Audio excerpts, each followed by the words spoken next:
অস্কারজয়ী বিশ্ববরেণ্য চলচ্চিত্রকার সত্যজিৎ রায়ের পৈতৃক বাড়িতে শুরু হয়েছে ২০০ বছরের ঐতিহ্যবাহী বৈশাখী মেলা। এএসএম হামিদ হাসানের পাঠানো তথ্যচিত্রে থাকছে বিস্তারিত।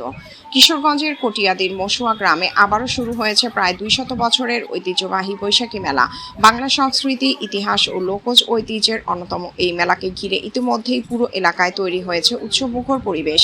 প্রতি বছরের ধারাবাহিকতায় এবারও বাংলা চলচ্চিত্রের কিংবদন্তি নির্মাতা ও অস্কারজয়ী বিশ্ববরেণ্য চলচ্চিত্রকার সত্যজিৎ রায়ের পৈতৃক বাড়ির মাঠে বসেছে এই ঐতিহ্যের আসর। উপজেলার মসুয়া ইউনিয়নের মসুয়া গ্রামে অবস্থিত রায়বাড়ির খোলা মাঠ ও পুকুরঘাট এলাকা জুড়ে আনুষ্ঠানিকভাবে শুরু হচ্ছে ৩ দিনব্যাপী বৈশাখী মেলা। তবে স্থানীয়দের ভাষ্য অনুযায়ী আনুষ্ঠানিক সময়সীমা ৩ দিন হলেও মেলার আমেজ ও কার্যক্রম প্রায় ১ সপ্তাহ ধরে চলে।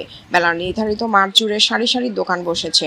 জায়গা সংকুলান না হওয়ায় অনেক ব্যবসায়ীকে আশপাশের জমিতেও দোকান বসাতে দেখা গেছে।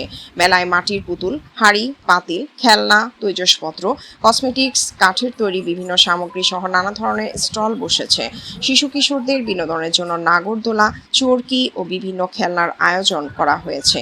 তবে গত বছরের তুলনামূলক এবার মেলার আমেজ অনেক বেশি বলে জানান অনেকেই।